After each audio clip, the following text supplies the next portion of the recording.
दोस्तों आपका figure series का सवाल एसएससी सीजीएल में आपको देखने को मिलेगा और इसमें हम पैटर्न क्या, देखो पैटर्न की बात होती है तो मैं आपको थोड़ा सा स्मार्टली यहाँ पे बता देता हूँ किस तरह से हम पैटर्न लगाते हैं। सबसे ज़्यादा जो रिपीटेड क्वेश्चंस आपको मिलेंगे एग्जाम में पैटर्न है जैसे 1 2 3, एक रोटेशन चलेगा, एक रोटेशन होगा एलिमेंट्स का, राइट। 1 2 3 में फिर चलेगा, फर्स्ट फिगर से सेकंड फिगर में, सेकंड से थर्ड फिगर में। फिर जो रोटेशन आपका हुआ, जो चेंजेज आपके फर्स्ट से सेकंड, सेकंड से थर्ड में हुए, सेम चेंजेज आपके रिपीट हो जाएंगे। यहाँ से थर्ड से आपके रिपीट हो जाएंगे तो थर्ड से 4 वही चेंजेज होंगे। जो 1 से 2 में चेंजेज हैं वही चेंजेज आपके 3 से 4 में होंगे। जो चेंजेज आपके 2 से 3 में हैं वही चेंजेज आपके 4 से 5 में होंगे। मीन्स क्या है, एलिमेंट के जो चेंजेस हैं, जो मूवमेंट होगा 1 से 2 में, जो भी मूवमेंट होगा वही मूवमेंट आपका 3 से 4 में रिपीट होने लगेगा। जो 2 से 3 में है वही आपका 4 से 5 में। 90% क्वेश्चंस आपके इस पर क्या होंगे, बेस्ड होंगे। एक बार देख लीजिए, जैसे ये आपका फिगर है, राइट। इस फिगर में अगर हम बात करें तो सेकंड का आपने देखा चेंजेस देखा, सेकंड ने क्या किया, सेकंड ने एंटी क्लॉकवाइज 1 स्टेप मूवमेंट किया। जैसे आप देखते हैं एलिमेंट्स का मूवमेंट जो होता है, फॉर एग्जाम्पल एक हम करते हैं क्लॉकवाइज और एक करते हैं एंटी क्लॉकवाइज, राइट। तो अब यहाँ पे देखो, जैसे ए है, ए का अगर नेक्स्ट फिगर में मूवमेंट होता है और वो उस तरह से हमारा यहाँ पे आ जाता है तो हम कहते हैं कि ये कितना है, 1 स्टेप क्लॉकवाइज है। इसको हम कहते हैं 1 स्टेप क्लॉकवाइज, ठीक है। यहाँ से हम मूवमेंट किया, फिर वो आगे फर्दर नीचे आ गया तो 1 स्टेप क्लॉकवाइज है ना, ये 1 स्टेप होता है। अगर वो हाफ में जाता है तो हाफ स्टेप कहते हैं। क्लॉकवाइज या एंटी क्लॉकवाइज मूवमेंट चलता है। यहाँ से यहाँ पे आया, फिर वो मिड में आ गया, ठीक है।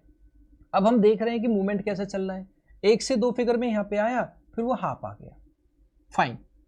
हमने देखा सेम चेंजेस हो रही है, क्योंकि अगर ये पैटर्न लगने से पहले हम दूसरा ये भी देखते हैं कि 1 से 2 में जो चल रहा है वही 2 से 3 में आ जाए, वही 3 से 4 में आ जाए। एक कॉन्टिन्यूस पैटर्न भी होता है।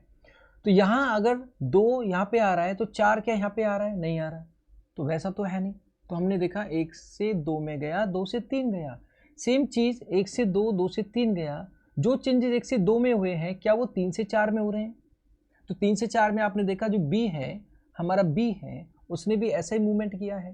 3 से 4 में वही चेंजेस हैं जो 1 से 2 में है। किसको लेकर, बी को लेकर। बी ऐसे गया तो बी अब क्या जाएगा, यहाँ पे मिड में आ जाएगा। मिड में आ जाएगा, इस एलिमेंट के बेसिस पे आप ऑप्शन क्लिक कर सकते हैं, कैंसिल कैंसिल कैंसिल, आंसर आपका फर्स्ट आ गया, ठीक है। तो इस तरह की चीजें आपको समझ में आनी चाहिए, पैटर्न्स आपके दिमाग में होने चाहिए। बाकी आप किसी भी एलिमेंट्स को देखें, कोई और भी एलिमेंट देख सकते हैं। फॉर एग्जाम्पल आपने क्या देखा, 4 को देखा। 4 आपका 1 से 2 में क्या आ गया, नीचे गया, एंटी क्लॉकवाइज। फिर वो कहाँ पे आ गया, मिड में आ गया। सेम चीज आपने देखी 1 2 3, फिर आपने टी को देखा, टी कहाँ गया, नीचे गया, फिर कहाँ पे आ जाएगा, मिड में आ जाएगा। तो आप देखो आंसर वाली फिगर में मिड में आ रहा है कि नहीं आ रहा है, इस तरह से।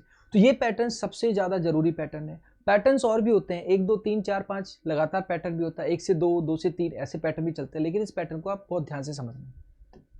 अच्छा, रोटेशन आपको समझ में आना चाहिए। जो रोटेशन है या तो क्लॉकवाइज होगा या फिर क्या होगा, एंटी क्लॉकवाइज। रोटेशन आपका क्लॉकवाइज या फिर क्या होता है, एंटी क्लॉकवाइज। और हम जो रोटेशन देखते हैं वो नियर डायरेक्शन में देखते हैं, नियरेस्ट डायरेक्शन में रोटेशन देखते हैं। एलिमेंट का रोटेशन नियर डायरेक्शन में नेक्स्ट फिगर में। जैसे फॉर एग्जांपल यहाँ पे एक छोटा वाला एरो है, एक बड़ा वाला एरो है। अब छोटे वाले एरो की अगर आप रोटेशन देखे होगे तो छोटा वाला एरो ये जो है नेक्स्ट फिगर में अगर आपका रोटेशन हो रहा है तो क्या हो रहा है, 90 एंटी क्लॉकवाइज। 90 क्या है, वो एंटी क्लॉकवाइज है।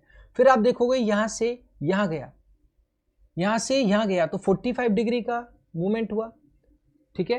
45 डिग्री का मूवमेंट हुआ, 90 हुआ, फिर 45 हुआ, फिर क्या हुआ, 90 हुआ, फिर क्या हुआ, 45 हुआ, फिर क्या होगा, 90 होगा। तो ऊपर हमारा आएगा छोटा वाला एरो। तो आपने ऑल्टरनेट देखा, छोटे वाले एरो का यहां से 90 गया, फिर 45 गया छोटा वाला, फिर क्या गया, 90 गया, फिर क्या गया, 45 गया, फिर क्या जाएगा, 90 जाएगा, तो ऊपर आएगा।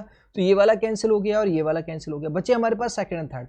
बड़ा वाला एरो देखना, ये बड़ा वाला, बड़े वाले का देखोगे तो नियर डायरेक्शन में क्लॉकवाइज 135। जैसे बड़ा वाला आपका क्या था, इस तरह से था, ठीक है। इसका क्लॉकवाइज क्या हो गया, 135 ही आ गया। फिर यहाँ पे देखो क्लॉकवाइज हो गया 135, क्या आ गया, ऊपर आ गया, क्लॉकवाइज 135। फिर क्लॉकवाइज 135 गया तो आपका यहाँ पे आ गया, ठीक है। फिर क्लॉकवाइज 135 गया तो आपका यहाँ पे आ गया, ये आ गया, ठीक है। फिर क्लॉकवाइज 135 जाएगा तो आपका यहाँ पे आएगा। तो इसका मतलब क्या है, ये तो आपका इन दोनों में से निकालना था, तो आंसर क्या आ जाएगा आपको, ऑप्शन नंबर 3। तो आपने रोटेशन देखा, रोटेशन हमेशा देखना होता है नियरेस्ट डायरेक्शन में रोटेशन देखना होता है, राइट। एक और सवाल जैसे आप करोगे यहाँ पे तो क्या देखोगे, चेंजेस देख रहे हैं आप, क्या देख रहे हैं, एरो का रोटेशन हुआ, एरो का रोटेशन क्या है, क्लॉकवाइज, एरो का रोटेशन है क्लॉकवाइज 90 डिग्री, फिर क्लॉकवाइज 90 डिग्री नीचे आ गया, क्लॉकवाइज 90 डिग्री ये आ गया, फिर क्लॉकवाइज 90 डिग्री होगा तो एरो ऊपर आएगा, right side corner, right side corner आएगा तो ये वाला ऑप्शन कैंसिल है, ये वाला कैंसिल है, बच्चे आपके पास दो ऑप्शन, जो रिमेनिंग ऑप्शन है उसमें जो डिफरेंट है उसको ऑब्जर्व करो। अब रिमेनिंग में डिफरेंट को ऑब्जर्व करो तो डॉट्स को ऑब्जर्व कर सकते हैं, एक से यहाँ पे क्या हो गई 3 हो गई, प्लस क्या हो गया 2, 3 से क्या हो गई 5 हो गई, प्लस क्या हो गया 2, 5 से क्या हो गई 7 हो गई, प्लस क्या हो गया 2, 7 से क्या हो जाएंगे 9 हो जाएंगे, 7 से क्या हो जाएंगे 9 हो जाएंगे, तो प्लस क्या हो जाएगा 2 हो जाएगा, और लेफ्ट साइड में रहेगा तो आंसर क्या आ गया आपका फर्स्ट।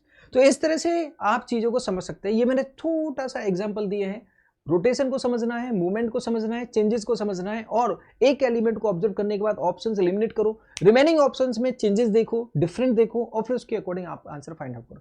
तो होपफुली आपको ये छोटी सी वीडियो आपकी फिगर सीरीज को करने में हेल्पफुल होगी। अगर आपको ऐसा वीडियो पसंद आया और आपको कहीं ना कहीं हेल्पफुल है तो आप इसको लाइक जरूर करेंगे। Thank you so much.